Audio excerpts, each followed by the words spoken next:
ছাপা যখন হবে তখন দেখবো প্রয়োজন আমরা আলাদা ব্যালট পেপার ছাপাবো যেখানে তাদের শীষ থাকবে, তাদের শীষ থাকবে চান্দিনায়। এই ধরনের নেতাকে আপনি কি বলবেন? সে যে কথা বললো এটা কি সম্ভব? ওম শান্তি শান্তি শান্তি, জয় হরিবল।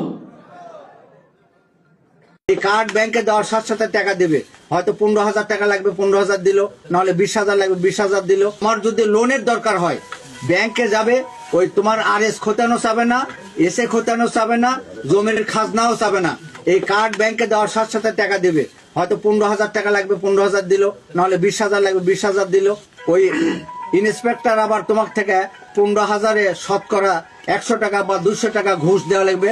ওটা জানা পারলে বলা লাঠিতে পাশার তল থেকে চেয়ারও কাটে।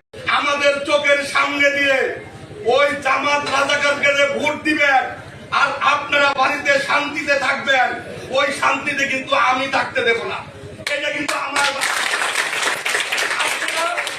আপনারা ভোট দিলে আওয়ামী লীগকে বলি, আপনারা ভোট দিলে বিএনপি কে দিবেন, না দিলে আপনারা ঘরে শুয়ে থাকেন, আমাদের আপত্তি নাই। নৌকা ধানের শীষ, দুই সাপের একই বিষ। এই স্লোগান যে যেখানে দিবে ধরে হাতের কাছে দা, কুড়াল, চাকু যা থাকবে ধরে কেটে ওর জিব্বা কেটে দিয়ে কালো কুত্তা দিয়ে খাওয়াই দেয়, মামলা আমার নামে হবে। এত বড় সাহস হবে না। এবং আমার খানাতে যারা পুলিশ অফিসার আছে সব ছাত্রলীগের ছেলে, ওরা কোনো কাজ করছে না।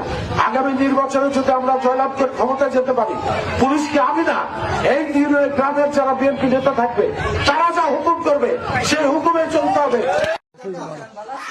এই যে ধানের শীষের ভোটটাই চাইছি, দোয়া করবেন। এই আমাদের জয়নাল ভাইয়ের ধানের শীষ,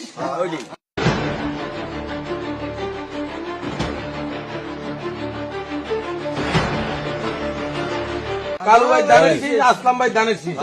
ঠিক আছে, আগামী 12 তারিখ তখন কইয়াছিল ঢাকা শহরে আমাদের দল ছিল, তখন তো চুপচাপ নাকি, তখন ভয় দিয়ে পাথা সব করে দিত, তখন কিছু করে না। আর ইন্দু সরকারের বোধহয় পাইয়া ফেললা চলে গেল। কদিন বেরিয়েছ ঢাকা শহরে? কদিন ধরে ঢাকাইছ? কদিন ধরে ঢাকাই ছড়াইছা? নতুন নতুন এই ঢাকা শহরে আমাকে রাস্তা বন্ধ করে দেয়, নকশা তো হয় না, ঝুলে দাও।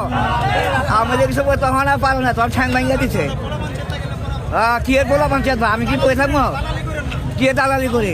তা আমাকে রাস্তা থাকবো, আমরা যাবো না, আমরা যাবো না।